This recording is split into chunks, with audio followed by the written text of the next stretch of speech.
Hello friend. तो कैसे हैं आप लोग। आशा करता हूँ आप सभी अच्छे होंगे और आपकी स्टडी काफ़ी अच्छे चल रही होगी। तो देखो फ्रेंड, जो हमारी उत्तराखंड परीक्षा वाणी सीरीज चल रही है, तो आज इसके यहाँ पे 19वां पार्ट है। तो देखो फ्रेंड, जिन लोगों ने अभी तक इस सीरीज़ के पिछले पार्ट को नहीं देखा है तो वह लोग प्लेलिस्ट में जाके देख सकते हैं। तो चलिए आज की क्लास को स्टार्ट करते हैं। फर्स्ट क्वेश्चन यहाँ पे देखेंगे, महाभारत में किस नदी को त्रिपाइका कहा गया है। तो इसका सही आंसर हो जाएगा ऑप्शन ए। तो देखो फ्रेंड्स, अलकनंदा नदी को महाभारत में त्रिपाइका नदी कहा गया है, ये आपको ध्यान रखना है, इम्पोर्टेंट है एग्जाम की दृष्टि से। नेक्स्ट क्वेश्चन देखेंगे, जोशीमठ किस नदी के किनारे स्थित है। तो देखो फ्रेंड, जो जोशीमठ है यह भी आपके चमोली जनपद में आता है और यह आपके अलकनंदा नदी के तट पर स्थित है, यह आपको ध्यान रखना है। बी वाले इसका राइट आंसर हो जाएगा। तो देखो फ्रेंड, जो अलकनंदा नदी है यह किस स्थान से निकलती है, ये निकलते हैं सतोपंथ शिखर से। ये भी आपको ध्यान रखना है, पूछा जाता है कि अलकनंदा नदी किस स्थान से निकलती है, ये निकलते हैं सतोपंथ शिखर से, ये आपको ध्यान रखना है। नेक्स्ट क्वेश्चन देखेंगे, राज्य में सबसे अधिक जल प्रवाह वाली नदी कौन सी है। तो देखो फ्रेंड, जो सर्वाधिक जल प्रवाह वाली नदी है यह है अलकनंदा नदी। सी वाले इसका राइट आंसर हो जाएगा। अलकनंदा नदी सर्वाधिक जल प्रवाह वाली नदी है, यह आपको ध्यान रखना है। और यह किसकी सहायक नदी है, यह भागीरथी की सहायक नदी है, यह आपको ध्यान रखना है। ठीक है, यह सतोपन शिखर से निकलती है और देव प्रयाग तक ये बहती है। ठीक है, वो देव प्रयाग में ये भागीरथी के संगम करती है और इसके आगे गंगा के नाम से जानी जाती है, यह आपको ध्यान रखना है। तो देखो फ्रेंड्स, यदि सर्वाधिक लंबी नदी की बात करें तो राज्य की जो सर्वाधिक लंबी नदी है यह है काली नदी। ठीक है, ये भी आपको ध्यान रखना है। यदि इसकी लंबाई की बात करें तो इसकी कुल लंबाई है 252 किलोमीटर। ठीक है, ये भी आपको ध्यान रखना है, यहाँ पे लंबाई यहाँ पे पूछी जाती है।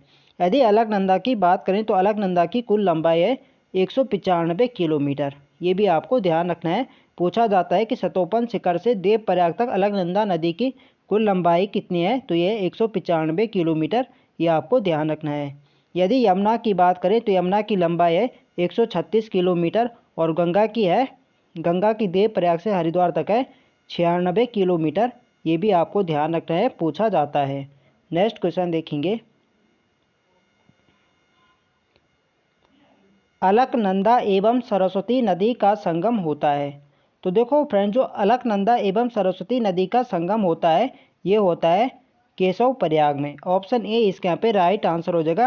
केशव प्रयाग में अलकनंदा एवं सरस्वती नदी का संगम होता है, ये आपको ध्यान रखना है। नेक्स्ट क्वेश्चन देखेंगे, राज्य के पंच प्रयागों में से कितने प्रयाग चमोली जनपद में है। तो देखो फ्रेंड्स, राज्य में पंच प्रयाग हैं, जिनमें से आपके 3 प्रयाग जो है चमोली जनपद में है। इसका बी वाला राइट आंसर हो जाएगा 3। तो देखो 3 कौन कौन से हैं, तो एक है आपका नंद प्रयाग, एक है विष्णु प्रयाग और एक है कर्ण प्रयाग। ये तीनों प्रयाग आपके चमोली जनपद में है। और एक जो आपका है रुद्रप्रयाग, वो रुद्रप्रयाग जनपद में है। और एक है देव प्रयाग, ये है टिहरी जनपद में। ठीक है, ये आपको ध्यान रखना है। उत्तराखंड में पंच प्रयाग हैं, जिनमें से 3 जो है वो है चमोली जनपद में। नेक्स्ट क्वेश्चन देखेंगे, कामेट चोटी के रत्ता कोने नामक स्थान के देवताल से निकलने वाली नदी है। तो इसका सही आंसर हो जाएगा ऑप्शन सी।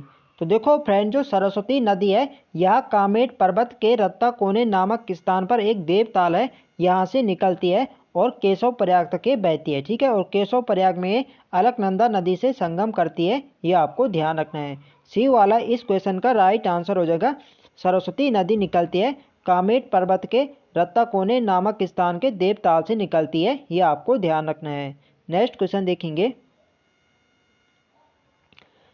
किस नदी का उद्गम त्रिशूल पर्वत के नंदा घूटी नामक स्थान से होता है।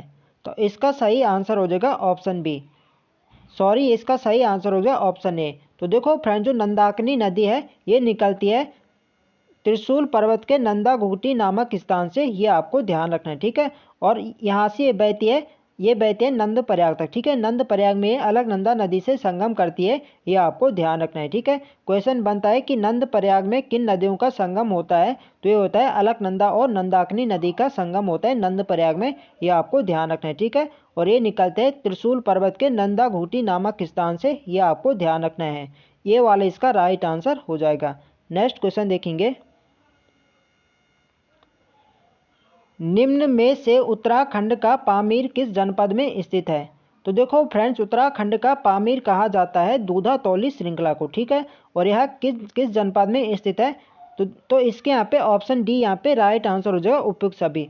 तो देखो फ्रेंड्स, जो उत्तराखंड का पामीर है दूधा तौली श्रृंखला, ठीक है, इसका जो फैलाव है ये है 3 जनपदों में, पौड़ी, चमोली और अल्मोड़ा। ठीक है, ये आपको ध्यान रखना है, पूछा जा सकता है कि उत्तराखंड का जो पामीर है दूधा तौली श्रृंखला, इसका कितने जनपदों में फैला हुआ है, तो इसका 3 जनपदों में फैला हुआ है, पौड़ी, चमोली, अल्मोड़ा। ठीक है, ये आपको ध्यान रखना है, डी वाला इसका राइट आंसर हो जाएगा, उपयुक्त सभी।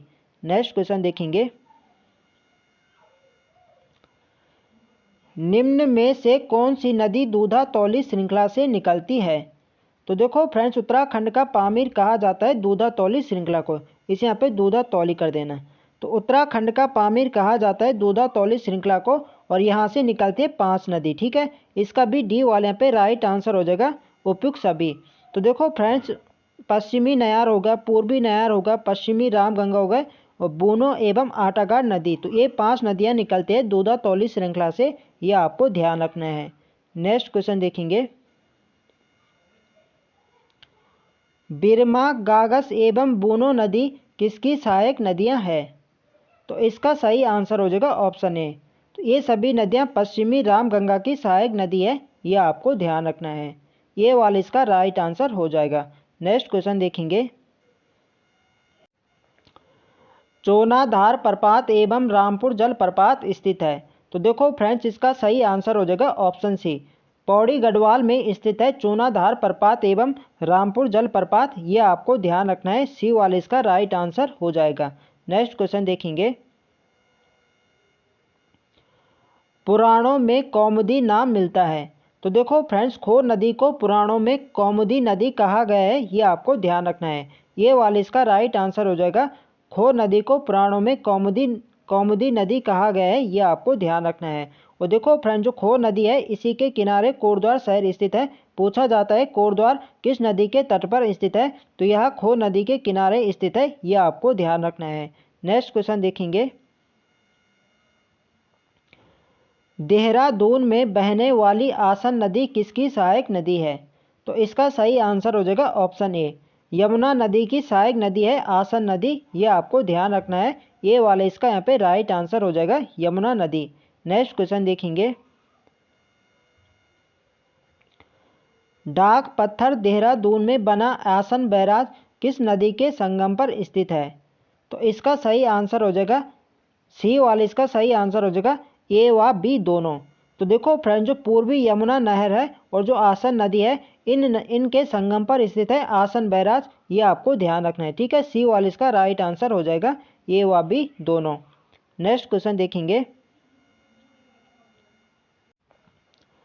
देहरादून जनपद में स्थित गंधक युक्त वाला सहस्त्रधारा किस नदी के तट पर स्थित है। तो इसका सही आंसर हो जाएगा ऑप्शन ए, जो वाल्दी नदी है इस नदी के तट पर स्थित है सहस्त्रधारा, ये आपको ध्यान रखना है, ये आपको ध्यान रखना है। ठीक है, और यह गंधक युक्त वाला है, और कहा जाता है कि इसके जल में यहाँ पे स्नान करने से शरीर का जो चर्म रोग होता है वो ठीक हो जाता है, ये भी आपको ध्यान रखना है, पूछा जाता है। नेक्स्ट क्वेश्चन देखेंगे, देहरादून में टॉस नदी के तट पर स्थित है कुमाबुरैला क्षेत्र में कौन सा खनिज पाया जाता है। तो देखो फ्रेंड, जो देहरादून में टॉस नदी है इसके तट पर है कुमाबुरैला। ठीक है, ये भी आपको ध्यान रखना है, पूछा जा सकता है कि कुमाबुरैला किस जनपद में है और यह किस नदी के तट पर है, तो यह आपके देहरादून जनपद में है और टॉस नदी के तट पर स्थित है। ठीक है, और इस यहाँ पे कौन सा खनिज पाया जाता है, तो इसका बी वाले यहाँ पे राइट आंसर हो जाएगा, यहाँ पे सीसा जो खनिज होता है यहाँ पे पाया जाता है, यह आपको ध्यान रखना है। नेक्स्ट क्वेश्चन देखेंगे, सिसवा व वाल्दी नदी किस नदी की सहायक नदी है। तो इसका सही आंसर हो जाएगा ऑप्शन डी। तो देखो फ्रेंड जो सोंग नदी है इसकी सहायक नदी है सिसोआ व वाल्दी नदी, ये आपको ध्यान रखना है, डी वाले इसका राइट आंसर हो जाएगा। नेक्स्ट क्वेश्चन देखेंगे, भिलंगना नदी का उद्गम किस स्थान से होता है?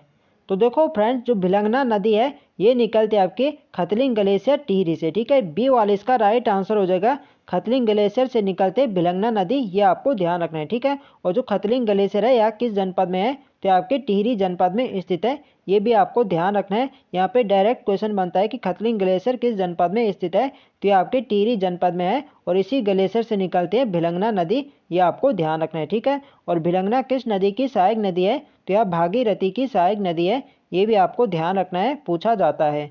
नेक्स्ट क्वेश्चन देखेंगे, यमुनोत्री हिमनद के यमुनोत्री कांठा नामक स्थान से निकलने वाली नदी है, तो इसे यहाँ पे कांठा कर देना, ठीक है। तो देखो फ्रेंड जो यमुनोत्री हिमनद के यमुनोत्री कांठा नामक स्थान से निकलती है, ये निकलती है आपकी यमुना नदी, ठीक है, बी वाली इसका राइट आंसर हो जाएगा।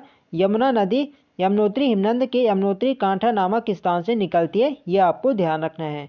नेक्स्ट क्वेश्चन देखेंगे, और आज की वीडियो का हमारा अंतिम प्रश्न है,